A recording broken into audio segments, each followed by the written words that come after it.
New Zealand के हाथों पहले ओडीआई मैच में शिकस्त के बाद अब फिर सवालात जन्म लेना शुरू हो गए, जो कि पिछले 10 से 15 दिन से पाकिस्तान मीडिया हो गया। जब पाकिस्तान क्रिकेट के जो शायकीन है वो सवाल कर रहे हैं कि यार चैंपियन ट्रॉफी का जो स्क्वाड आपने सेलेक्ट किया उसमें आपने इतने इतने ब्लंडर कर दिए, और सबसे बढ़कर यह कि पाकिस्तान के जो किंग बने फिरते हैं बाबर आजम, वो तो पहले ही अपनी फॉर्म में नहीं है और उसका आप नंबर भी चेंज कर रहे हैं। वो उसने ओडीआई में आज तक कभी भी यानी कि रेगुलर बेसिस के ऊपर कभी भी एज ओपनर यानी कि मैदान में नहीं उतरा, लेकिन उसको आप एज ओपनर बता रहे हैं। आप देखें ना कि फ़खर ज़मान रेगुलर ओपनर है, हालांकि वो तकरीबन 1.25 साल बाद 2023 वर्ल्ड कप के बाद दोबारा को ओडीआई मैच खेल रहा है इंटरनेशनल, लेकिन आते ही आप देख लें कि पहले मैच में उसने इतनी शानदार परफॉर्मेंस दे दी। और फ़खर ज़मान के साथ अगर कोई भी बैट्समैन खड़ा हो जाता, यानी कि बाबर ही खड़ा हो जाता या रिजवान खड़ा हो जाता, इवन के कामरान भी खड़ा हो जाता, एक भी बैट्समैन खड़ा हो जाता तो पाकिस्तान टीम ये मैच निकाल के ले जाती। लेकिन चक्कर है कि वो अकेला, कहते हैं कि मर्द बहरान के अकेला ही खड़ा रहा, कोई उसके साथ खड़ा ही नहीं हो सका। और किंग बाबर आजम के ऊपर तो सवाल जन्म ले रहे, क्योंकि पीछे साउथ अफ्रीका सीरीज में तो बड़ी अपने रिदम में नजर आ रहा था, बैक टू बैक 50 लगा रहा था, लेकिन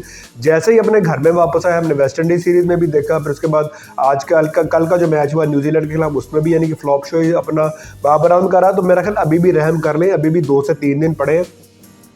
आपने जो इतने बड़े बड़े जो ब्लंडर कर दिए ना अपना स्क्वाड में, सबसे पहले तो आपने कहते हैं कि ना तो उस्मान खान की जगह अपने स्क्वाड में बनती है, ना ही फ़हीम अशरफ की जगह बनती है, और ना ही खुर्शीद शाह की जगह बनती है। सारे चले हुए कारतूस हैं। आपके पास कोई यंगस्टर, आप यानी कि 2 से 3 साल में कोई ऐसा यंगस्टर ही नहीं पैदा कर सके। फिर वो अपना कहते हैं ना कि अपना घूम घुमा के फिर अपना खुर्शीद शाह के ऊपर आ गए, फिर फ़हीम अशरफ के ऊपर आ गए, और उस्मान खान जिसको आपने एज ए यानी कि आज तक कभी भी ओडीआई मैच ही नहीं खेला, उसको आपने इतने बड़े टूर्नामेंट के लिए यानी कि आपने उसको सिलेक्ट कर लिया। तो मेरा ख्याल अभी भी रहम कर ले, 3 से 4 दिन पड़े। आप अपना जो जेन्युइन ओपनर है, जिसमें आपके पास अमामुल्लाह का ऑप्शन मौजूद है, शान मसूद का ऑप्शन मौजूद है, इन दोनों में से किसी को भी आप सिलेक्ट कर सकते हैं, दोनों रेगुलर ओपनर है। फिर उसके बाद आपके पास जो जेन्युइन स्पिनर ही कल के मैच में हमें यूटिलाइज हो गया कि यार हमने जो सिर्फ एक स्पिनर के साथ यानी कि मैदान में उतर रहे। आप न्यूजीलैंड की टीम को ही देख लें, वो अपना माइकल ब्रेसवेल उनका जेन्युइन स्पिनर है, मिचेल सेंटर उनका जेन्युइन स्पिनर है, और दोनों की आप परफॉर्मेंस देख लें कि दोनों ने 20 ओवर में 80 के करीब रन दी और 5 विकेट लेके चलेंगे पाकिस्तान की। तो अभी भी आपकी आंखें नहीं खुलेंगी तो फिर पता नहीं कब खुलेंगी।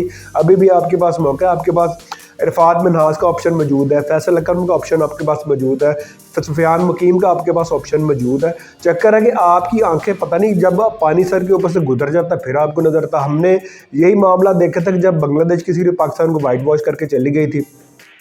उसके बाद फिर हमने इंग्लैंड सीरीज में देखा कि नहीं यार हम तो स्पिन ट्रैक बनाएंगे, स्पिनरों को टीम में डालेंगे तो फिर ही हम जीत सकते हैं। लेकिन उसके बाद फिर आपने वही ब्लंडर अब ओडीआई में भी करना शुरू कर दिया कि आप अपने घर में ऊपर खेल रहे हैं, आप ऑस्ट्रेलिया में नहीं खेल रहे या साउथ अफ्रीका में नहीं खेल रहे, वहाँ पर ये कम्बिनेशन चल जाता कि आप 3 फास्ट बॉलर के साथ चले जाएँ और एक आध स्पिनर आप टीम में डाल लें। लेकिन चक्कर है कि आपने वो ब्लंडर अब करने शुरू कर दिए। अभी भी कहते हैं ना कि वक्त है, मौजूद है, जेन्युइन ओपनर भी डालें, उसके बाद 2 से 3 स्पिनर भी डालें। और बाबर आजम जो है वो नंबर 3 के ऊपर हमेशा से आगे अच्छी परफॉर्मेंस देता है। हमने देखा उसके बड़े बड़े रिकॉर्ड में नंबर 3 के ऊपर, उसको ऐसे कहते हैं कि धक्के के साथ ओपनर बनाने के चक्कर में ना पड़े, अपना जो कहते हैं कि उसका भी फुटवर्क आप खराब करें, वो कभी ओपनर, खैर नंबर 3 का बैट्समैन भी एज ए ओपनर ही होता है, लेकिन चक्कर है कि आप जेन्युइन ओपनर, आपके पास ऑप्शन जो मौजूद है, आप उस्मान खान को स्क्वाड से बाहर करें, मामुल्लाह को या शान मसूद को स्क्वाड में डालें, फिर ऊपर से नीचे से खुर्शीद शाह हो गए, फ़हीम अशरफ हो गए, इनको स्क्वाड से छुट्टी करवाएं, इनकी कोई जगह ही नहीं बनती। चला बेकार तो है, पिछले 2-2 3-3 साल से ना उनकी कोई परफॉर्मेंस है। ये जो प्लेयर होते हैं ना, ये मेले ठोलों के प्लेयर होते हैं, यानी कि ये लीग्स वगैरह में जाके अच्छी परफॉर्मेंस देते हैं,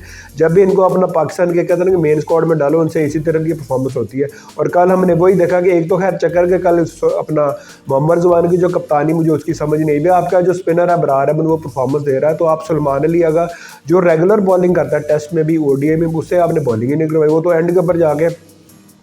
हारिस रऊफ की इंजरी बन गई, जिसकी वजह से अपना उसको बॉलिंग करवानी पड़ गई। लेकिन मुझे लग रहा था कल ये खुर्शीद शाह को बॉलर बना के देंगे, और उसकी आप बॉलिंग देख लें कि 9 ओवर में वो 50 से 60 रन खा गए। तो इसी किस्म की परफॉर्मेंस रहेगी तो फिर मेरा ख्याल है चैंपियन ट्रॉफी तो भूल ही जाए। मुझे लग रहा है कि अगर इसी किस्म की टीम के साथ मैदान में उतरे तो फिर अपना चैंपियन ट्रॉफी का जो सेमीफाइनल वो भी खेलना भूलें, क्योंकि न्यूजीलैंड की टीम इतनी तगड़ी है, फिर ऊपर से इंडिया भी आपके ग्रुप में। तो मुझे तो नहीं लग रहा कि अगर इसी कॉम्बिनेशन के साथ और इसी टीम के साथ अगर आप चैंपियन ट्रॉफी में जाएंगे तो फिर आप टॉप 4 भी भूल जाए। आप कहते हैं कि पहले से आपकी छुट्टी हो जाएगी, जिस तरह 2024 के T20 वर्ल्ड कप में हुई थी। बाकी देखें अभी भी होश के नाखून ले लें, अभी भी 2 से 3 दिन पड़े, 12 तारीख तक का टाइम है। उससे पहले 2 से 3 जो तब्दीलियां नजर आ रही हैं, ये खुर्शीद शाह हो गए,